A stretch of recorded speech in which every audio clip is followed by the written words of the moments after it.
ಅವರ ಹೇಳಿಕೆ ಬಗ್ಗೆ ಚರ್ಚೆ ಆಗ್ತಾ ಇರೋದು. ಏನು ಹೇಳಿಕೆ?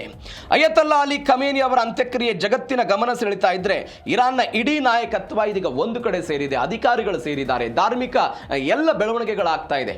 ಅವುಗಳನ್ನು ಟಾರ್ಗೆಟ್ ಮಾಡಬೇಕು ಅನ್ನುವಂಥ ಆಲೋಚನೆ ಅಮೆರಿಕಾದವ್ರದ್ದು. ಹಾಗಾದ್ರೆ ಏನು? ಒಂದೇ ಏಟಿಗೆ ಇರಾನ್ ನಾಯಕತ್ವ ಅಂತ್ಯ ಅಂತ ಡೊನಾಲ್ಡ್ ಟ್ರಂಪ್ ಅವರು ಹೇಳಿದ್ದಾರೆ. ಅಮೆರಿಕ ಮನಸ್ಸು ಮಾಡಿದರೆ ಒಂದೇ ಏಟಿಗೆ ಇರಾನ್ನ ಒಟ್ಟಾರೆ ನಾಯಕತ್ವ ಅಂತ್ಯ ಆಗುತ್ತೆ ಅಂತ ಯಾರು ಹೇಳ್ತಾ ಇರೋದು? ಡೊನಾಲ್ಡ್ ಟ್ರಂಪ್ ಅವರು ಹೇಳ್ತಾ ಇರೋದು. ಅಂತ್ಯಕ್ರಿಯೆಯಲ್ಲಿ ಸೇರಿರುವಂತಹ ನಾಯಕರನ್ನು ಮುಗಿಸೋದಕ್ಕೆ ಒಂದು ಸ್ಕೆಚ್ ಹಾಕುವ ಒಂದು ಶಾರ್ಟ್ ಸಾಕು, ನಮಗೆ ಒಂದೇ ಏಟ್ನಲ್ಲೆಲ್ಲ ನಾವು ಹೊಡೆದು ಬಿಡ್ತೀವಿ ಅಂತ, ಮಾತುಕತೆಗೆ ಯಾರು ಉಳಿಯೋದಿಲ್ಲ ಅನ್ನುವ ಕಾರಣಕ್ಕಾಗಿ ನಾವು ಈ ದಾಳಿಯನ್ನು ಮಾಡ್ತಾ ಇಲ್ಲ ಅಂತ ಯಾರು ಹೇಳ್ತಾ ಇರೋದು? ಡೊನಾಲ್ಡ್ ಟ್ರಂಪ್ ಹೇಳ್ತಾ ಇರುವಂತಹ ಮಾತಿದು. ಅಮೆರಿಕ ಮನಸ್ಸು ಮಾಡಿದರೆ ಇರಾನ್ನ ಇಡೀ ನಾಯಕತ್ವ ಒಂದು ಶಾಟ್ನಲ್ಲಿ ಮುಗಿದು ಹೋಗ್ಬಿಡುತ್ತೆ. ಅಂತ್ಯಕ್ರಿಯೆ ಪ್ರಕ್ರಿಯೆಯನ್ನ ಬಹುತೇಕ ಹಿರಿಯ ನಾಯಕರುಗಳು, ಕಮಾಂಡರ್ಗಳು, ಧಾರ್ಮಿಕ ಮುಖ್ಯಸ್ಥರುಗಳು, ಪ್ರಮುಖ ರಾಜಕಾರಣಿಗಳೆಲ್ಲ ಒಂದೇ ವೇದಿಕೆಯಲ್ಲಿ ಬರ್ತಾ ಇದ್ದಾರೆ. ನಾವು ದಾಳಿ ಮಾಡಬಹುದು, ಆದರೆ ಮಾಡಲ್ಲ ಅಂತ ಅವರು ಹೇಳ್ತಾ ಇರೋದು. ಅಮೆರಿಕ ಬಯಸಿದ್ರೆ ದಾಳಿ ಮಾಡಬಹುದಿತ್ತು, ನಮ್ಮ ಕಡೆ ಸಾಮರ್ಥ್ಯ ಇದೆ, ಆದರೆ ನಾವು ಮಾತುಕತೆಯ ಆಸಕ್ತಿಯನ್ನು ಹೊಂದಿದ್ದೀವಿ, ಅವ್ರ ಜೊತೆ ಮಾತುಕತೆಯನ್ನು ನಡೆಸಬೇಕು, ಈ ಕಾರಣಕ್ಕಾಗಿ ದಾಳಿಯನ್ನು ಮಾಡಲ್ಲ ಅಂತ. ಇದಕ್ಕೆ ಇಂಥ ಒಂದು ಘಟನೆ ಇತಿಹಾಸದಲ್ಲಿ ದಾಖಲಾಗಿದೆ. ಯಾವಾಗ? 2016 ಅಕ್ಟೋಬರ್ 8ನೇ ತಾರೀಕಿಗೆ ಒಂದು ಘಟನೆ ಆಯಿತು. ಏನಾಯ್ತು? ಯಮನ್ನ ರಾಜಧಾನಿ ಸನಾ ಅಂತ. ಈ ಸನಾದಲ್ಲಿ ಮಾಜಿ ಗೃಹ ಸಚಿವರ ಅಂತ್ಯಕ್ರಿಯೆ ಆಗ್ತಾ ಇರುತ್ತೆ. ಈ ಮಾಜಿ ಸಚಿವರ ಅಂತ್ಯಕ್ರಿಯೆ ಆಗುವಂತಹ ಸಮಯದಲ್ಲಿ ಏನು ಮಾಡ್ತು? ಸೌದಿ ಅರೇಬಿಯಾದವರು, ಹೌತಿ ಬಂಡುಕೋರ ನಾಯಕರು, ಮಿಲಿಟರಿ ಅಧಿಕಾರಿಗಳು ಮತ್ತು ನಾಗರಿಕರು ಈ ಅಂತ್ಯಕ್ರಿಯೆಯಲ್ಲೆಲ್ಲ ಭಾಗವಹಿಸಿದ್ರು. ಸೌದಿ ಅರೇಬಿಯಾ 3 ರಿಂದ 8 ನಿಮಿಷ ಅಂತ್ಯಕ್ರಿಯೆ ಮೇಲೆ ದಾಳಿ ಮಾಡುತ್ತೆ. ಈ ಅಂತ್ಯಕ್ರಿಯೆಯಲ್ಲಿ ದಾಳಿ ಮಾಡಿದ್ದರ ಪರಿಣಾಮವಾಗಿ ಏನಾಗುತ್ತೆ ಅಂತ ಹೇಳಿದ್ರೆ 155 ಜನ ಅಂತ್ಯಕ್ರಿಯೆಯಲ್ಲಿ ಭಾಗವಹಿಸಿದವರೆಲ್ಲ ಮೃತಪಡ್ತಾರೆ. ಅದಾದ ನಂತರ 525 ಜನ ಗಾಯಗೊಳ್ತಾರೆ. ಅಂದರೆ ಅಂತ್ಯಕ್ರಿಯೆ ಆಗ್ತಾ ಇರುವಂತಹ ಸಮಯದಲ್ಲೇ ಸೌದಿ ಅರೇಬಿಯಾ ಮಾಡಿದ್ದಂತಹ ದಾಳಿ. ಇದಕ್ಕಿಂತ ಬೆಸ್ಟ್ ಎಕ್ಸಾಂಪಲ್ ಯಾವುದು ಅಂತ ಹೇಳಿದ್ರೆ, ಕಳೆದ ಒಂದು ವಾರದ ಹಿಂದೆ ಪಾಕಿಸ್ತಾನ ಅಫ್ಘಾನಿಸ್ತಾನದ ಮೇಲೆ ಮಾಡಿದ್ದಂತಹ ದಾಳಿ. ಅದಕ್ಕೊಂದು ಹೆಸರು ಕೊಟ್ಟರು, ಏನಂತ? ಡಬಲ್ ಟ್ಯಾಪ್ ದಾಳಿ ಅಂತ. ಏನು ಡಬಲ್ ಟ್ಯಾಪ್ ದಾಳಿ? ಮೊನ್ನೆಯೂ ಕೂಡ ಹೇಳಿದೆ, ಒಂದು ಪ್ರದೇಶವನ್ನು ಗುರಿಯಾಗಿಸಿಕೊಂಡು ದಾಳಿ ಮಾಡೋದು, ಆ ದಾಳಿ ಆದ ನಂತರ ಅವರನ್ನು ಸಂರಕ್ಷಣೆ ಮಾಡೋದಕ್ಕೆ, ಅವರಿಗೆ ಸಹಾಯ ಮಾಡೋದಕ್ಕೆಲ್ಲ ಬರ್ತಾರಲ್ಲ, ಅವಶೇಷಗಳನ್ನು ತೆಗೆಯೋದಕ್ಕೆ ಬರ್ತಾರಲ್ಲ, ಅವರನ್ನ ಕೇಂದ್ರೀಕರಿಸಿ ಒನ್ಸ್ ಅಗೇನ್ ದಾಳಿ ಮಾಡುವಂಥದ್ದು ಡಬಲ್ ಟ್ಯಾಪ್ ದಾಳಿ. ಒನ್ಸ್ ಅಗೇನ್ ಅಂಥದ್ದೇ ದಾಳಿಯನ್ನು ನಾವು ಮಾಡಬಹುದಿತ್ತು, ಸಾಮರ್ಥ್ಯ ಇದೆ, ಆದರೆ ನಮ್ಮ ಆಸಕ್ತಿ ಇರೋದು ಮಾತುಕತೆಯನ್ನು ನಡೆಸಬೇಕು ಅಂತ.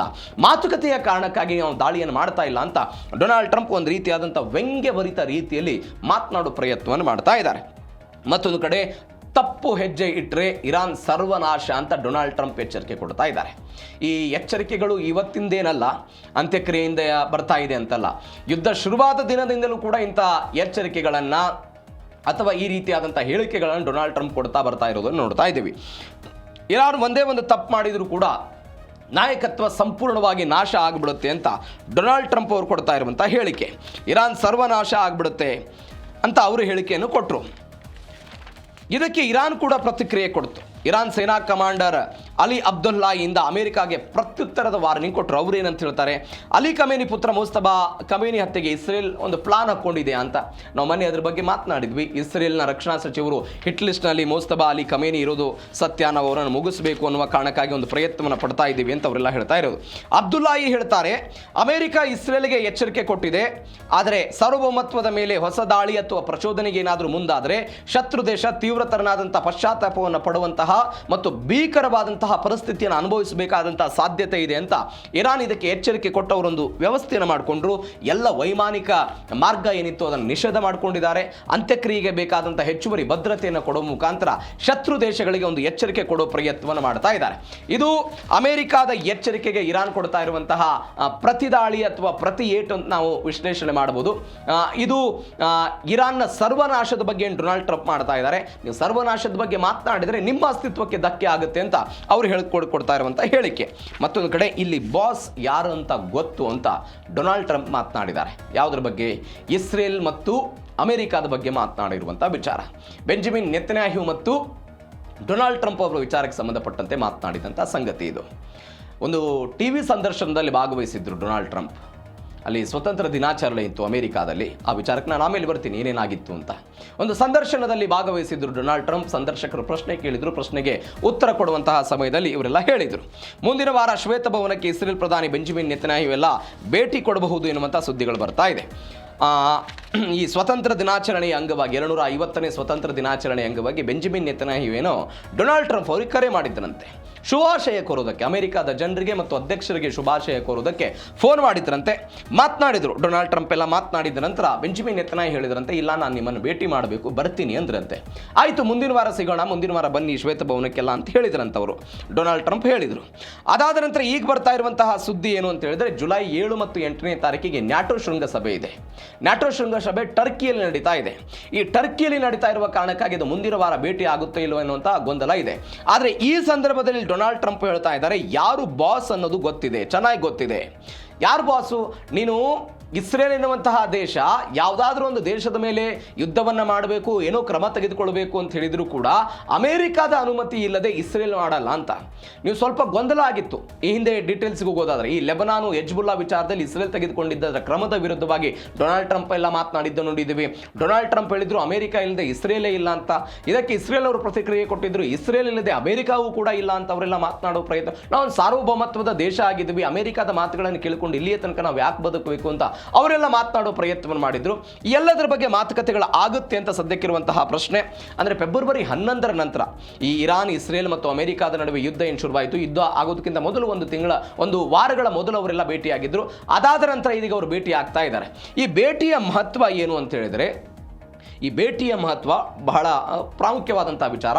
ಟರ್ಕಿಯಲ್ಲಿ ನ್ಯಾಟೋ ಶೃಂಗಸಭೆ ನಡೀತಾ ಇದೆ.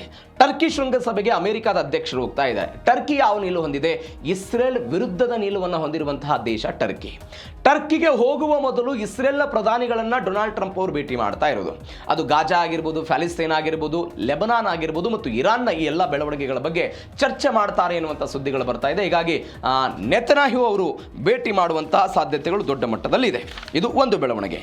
ಮತ್ತೊಂದು, ರಷ್ಯಾ ಉಕ್ರೇನ್ ಯುದ್ಧಕ್ಕೆ ಟ್ರಂಪ್ ಡಿಪ್ಲೊಮಸಿ. ರಷ್ಯಾ ಅಧ್ಯಕ್ಷ ಪುಟಿನ್ ಮತ್ತು ಉಕ್ರೇನ್ ಅಧ್ಯಕ್ಷ ಜೆಲೆನ್ಸ್ಕಿ ಜೊತೆಗೆಲ್ಲ ಟ್ರಂಪ್ ಮಾತುಕತೆ ನಡೆಸಿದ್ರು. ಪುಟಿನ್ ಅವರ ಜೊತೆಗೆ 90 ನಿಮಿಷ ಮಾತುಕತೆ ಆಯ್ತಂತೆ. ಅವರ ಮಾತುಕತೆಯ ನಂತರ ಜೆಲೆನ್ಸ್ಕಿ ಅವರಿಗೆ ಫೋನ್ ಮಾಡಿ ಮಾತನಾಡಿದರು. ಅನೇಕ ವರ್ಷಗಳಿಂದ ಈ ರಷ್ಯಾ ಉಕ್ರೇನ್ ಯುದ್ಧ ಎಲ್ಲ ನಡೀತಾ ಇದೆ. ಈ ಯುದ್ಧದ ಭಾಗವಾಗಿ ಆಗ್ತಾ ಇರುವಂತಹ ಬೆಳವಣಿಗೆ, ಉಕ್ರೇನ್ ಯುದ್ಧವನ್ನು ಶೀಘ್ರವಾಗಿ ಅಂತ್ಯಗೊಳಿಸೋದಕ್ಕೆ ಅಮೆರಿಕ ಮೊದಲ ದಿನದಲ್ಲೂ ಕೂಡ ಮಧ್ಯಸ್ಥಿಕೆಯನ್ನು ವಹಿಸಿದೆ. ಪುಟಿನ್ ಜೊತೆಗೆ 90 ನಿಮಿಷಗಳ ಕಾಲ ಸುದೀರ್ಘ ಚರ್ಚೆಯನ್ನು ಡೊನಾಲ್ಡ್ ಟ್ರಂಪ್ ಅವರು ನಡೆಸಿದ್ದನ್ನು ನಾವೆಲ್ಲ ನೋಡ್ತಾ ಇದ್ದೀವಿ. ಅದರ ಭಾಗವಾಗಿ ಈ ನ್ಯಾಟೋ ಸಭೆಗೂ ಮೊದಲು ಈ ಚರ್ಚೆ ಭಾರಿ ಮಹತ್ವವನ್ನು ಪಡೆದುಕೊಂಡಿದೆ. ಅಂದರೆ ಪುಟಿನ್ ಏನೋ ಹೇಳಿದ್ರಂತೆ, ನೀವು ಮಾಸ್ಕೋಗೆ ಬನ್ನಿ ಭೇಟಿ ಆಗೋಣ ಅಂತ ಅವ್ರು ಕೇಳಿದ್ರಂತೆ. ಇಲ್ಲ, ಮಾಸ್ಕೋಗೆ ಬರೋದಕ್ಕೆ ಸಾಧ್ಯ ಇಲ್ಲ, ಸೌದಿ ಅರೇಬಿಯಾದಲ್ಲಿ ನಿಮ್ಮನ್ನೆಲ್ಲ ಭೇಟಿ ಆಗ್ತೀನಿ ಅಂತ, ಸೌದಿ ಅರೇಬಿಯಾದಲ್ಲೆಲ್ಲ ಮಾತುಕತೆ ನಡೆಸಬಹುದು ಅಂತ ಎಲ್ಲ ಹೇಳ್ತಾ ಇದ್ದಾರೆ. ರಷ್ಯಾದ ಅಧ್ಯಕ್ಷೀಯ ಕಚೇರಿ ಕ್ರೆಮ್ಲಿನ್ ಅಂತ ಅವರು ಇದಕ್ಕೊಂದು ಹೇಳಿಕೆ ಕೊಟ್ಟರು. ಏನಂತ? ರಚನಾತ್ಮಕ ಮತ್ತು ಉಪಯುಕ್ತವಾದಂತಹ ಮಾತುಕತೆಗಳು ಉಭಯ ನಾಯಕರುಗಳೆಲ್ಲ ನಡೆದಿದೆ ಅಂತ ಅವರೆಲ್ಲ ಹೇಳಿದರು. ಅದಾದ ನಂತರ ಜೆಲೆನ್ಸ್ಕಿ ಅವರ ಜೊತೆಗೆ ಮಾತುಕತೆ ನಡೆಸಿದ್ರು ದೂರವಾಣಿ ಮುಖಾಂತರ. ಟ್ರಂಪ್ ಎಲ್ಲ ಮಾತುಕತೆಯನ್ನು ನಡೆಸಿ ಈ ಯುದ್ಧವನ್ನು ಕೊನೆಗೊಳಿಸುವುದರ ಬಗ್ಗೆ ಎಲ್ಲ ಮಾತನಾಡಿದ್ರಂತೆ. ಮತ್ತೊಂದು, ಈ ಯುದ್ಧ ರಷ್ಯಾ ಮತ್ತು ಉಕ್ರೇನ್ ನಡುವೆ ಯುದ್ಧ ಶುರುವಾಯ್ತಲ್ಲ, ಯುದ್ಧ ಶುರುವಾದ ನಂತರ ಉಕ್ರೇನ್ಗೆ ಅಮೆರಿಕ ಶಸ್ತ್ರಾಸ್ತ್ರಗಳ ವಿಚಾರದಲ್ಲಿ, ಹಣಕಾಸಿನ ಸಹಾಯದ ವಿಚಾರದಲ್ಲಿ ಎಲ್ಲದರ ರೂಪದಲ್ಲೂ ಕೂಡ ಸಹಾಯವನ್ನು ಮಾಡ್ಕೊಂಡು ಬಂದಿತ್ತು. ಅವರಿಗೆ ಬೇಕಾದಂಥ ಕ್ಷಿಪಣಿಗಳನ್ನು ಕೊಟ್ಟಿತ್ತು, ಡ್ರೋನ್ಗಳನ್ನು ಕೊಟ್ಟಿತ್ತು, ಅವರಿಗೆ ಬೇಕಾದಂಥ ಆರ್ಥಿಕ ಸಹಾಯವನ್ನು ಕೂಡ ಅಮೆರಿಕ ಮಾಡಿತ್ತು. ಆದರೆ ಈ ಯುದ್ಧ ನಾನು ನಿಲ್ಲಿಸ್ತೀನಿ ಅಂತ ಡೊನಾಲ್ಡ್ ಟ್ರಂಪ್ ಪ್ರಯತ್ನ ಪಡ್ತಾ ಬಂದರೂ ಕೂಡ ಈ ಯುದ್ಧ ನಿಲ್ಲುವ ಹಂತಕ್ಕೆ ಹೋಗ್ತಾ ಇಲ್ಲ. ರಷ್ಯಾ ಇತ್ತೀಚೆಗೆ ಅವರವರ ನಡುವೆ ಒಪ್ಪಂದ ಮಾಡಿಕೊಂಡಿದ್ರು. ಸ್ವಾತಂತ್ರ್ಯ ದಿನಾಚರಣೆಯ ಕಾರಣಕ್ಕಾಗಿ ಕದನ ವಿರಾಮವನ್ನು ಘೋಷಣೆ ಮಾಡಬೇಕು ಅಂತೆಲ್ಲ ಚರ್ಚೆಗಳೆಲ್ಲವೂ ಕೂಡ ಆಗಿದ್ದನ್ನು ನೋಡಿದ್ದೀವಿ. ಆದರೆ ಇದೀಗ ಡೊನಾಲ್ಡ್ ಟ್ರಂಪ್ ಅವರಿಗೆ ಒಂದು ಆಲೋಚನೆ ಬಂದಿದೆ ಅಂತೆ.